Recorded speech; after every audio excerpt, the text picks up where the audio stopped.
So, the Prime Minister has announced the Public Service Commission will now investigate allegations of misuse of personal census data by Te Pāti Māori. TPM has strenuously denied the claims that it used people's personal information collected during last year's census and in the COVID vaccine drives, or that it colluded with John Tamahere's Waipurera Trust and Manirewa Marae, who at the time, the chief executive was Takutai Tash Kemp, who went on to successfully win the seat of Tamaki Makaurau. Now, there are multiple investigations underway into this matter.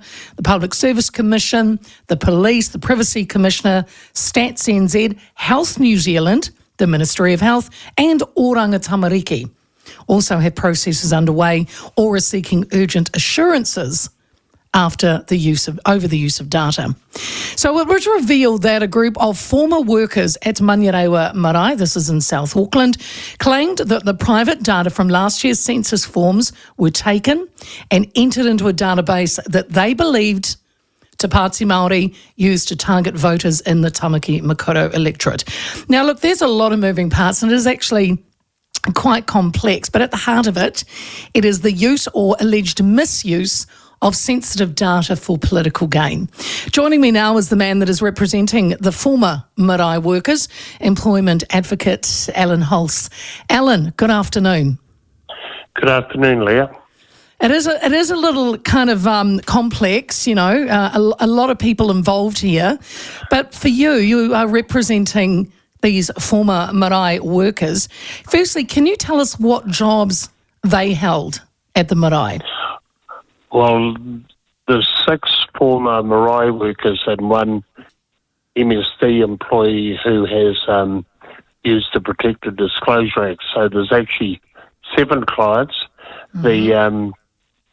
The staff that used to work at the marae held, a couple of them held management roles and the rest were workers doing various jobs at the marae. 4 of them were in the same team, so they were just basically marae employees who were there to carry out the purpose of the marae and to work for the people within their community. And all of our clients are extremely passionate about providing service to those in need within their community. So they are still doing that, a number of them in a voluntary capacity, but they are very passionate about what they do and believe in helping the people in their community that have needs.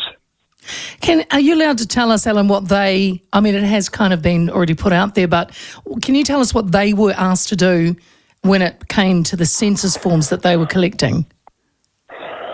So I can't talk about the details because, as you probably know, police are investigating and the information that we have has gone to police. Okay. And we can't actually get into details of what is alleged, and I've got to be really careful about it, is what's alleged, and when something's been alleged, then the other parties have the right to natural justice, which means that they have the right to a fair hearing and to respond to any allegations. So I guess for me the moving parts are way bigger than what happened, and from my perspective, it's not about Manirewa Marae or Waipurera Trust or anything. It's about the integrity of public service and the way they operate. So I see the people that have been targeted by the Prime Minister as probably pivotal to the whole thing, because whatever happened with the consent of those in authority that should have known better, that should have been watching, that should have been listening, that should have intervened if they had any suspicion at all that there was any potential wrongdoings going on, and it never happened. And I can tell you that our MSD person raised flags on a regular basis for the entire period of 2023. So nobody was listening, and that's the area that I'm keen to talk about, and that's why this is probably the best opportunity in my lifetime, and I'm 72. It's the best opportunity I've seen to bring about some degree of accountability within public service, and currently, and I'm going to tell you this for free, there is none. I deal with bullying and wrongdoings, serious wrongdoings within government agencies and government departments every single day of my life. I'd have not less than 20 cases right now that involve public service where the what's happening may not be as bad as what is happening at the marae, but I've got 4 other cases with public agencies where we've used the Protected Disclosure Act and the organisation just closes rank, ignored, and retaliate against our clients. And I think that's the big issue, is how do we create an environment where if there is perceived to be serious wrongdoings, that people can actually raise those safely, and we don't have that environment. Well, so then, Allan, I understand that because, inquiries are happening at the moment. I mean, it has been purported in the media about the supermarket vouchers that were given to participants, wellness packs, food parcels to complete forms. Are you allowed to say, is this what the workers told you they saw?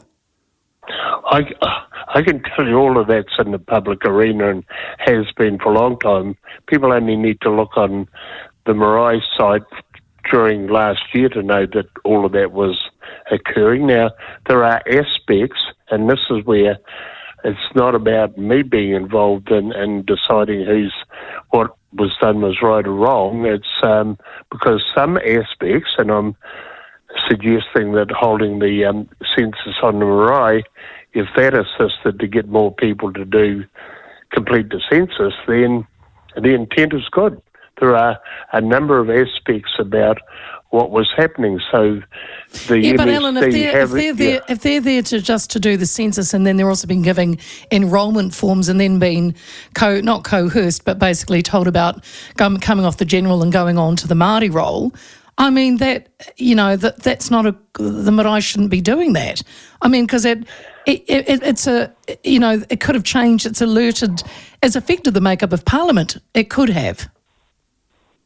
There's no doubt if the allegations are found, there will be serious repercussions, and there are serious aspects to this. And I have twice been a district census supervisor, so I have overseen not in Auckland but in Matamata, and I've also 5 times been a returning officer for general elections. So I understand what should happen, and from my clients I know what they allege happened. So I know that I never come across anything like this in my time with Census or with working on elections. Never saw anything resembling this. And I think that's why, from my perspective, it's been really easy for me to see where I believe there could be issues. But that's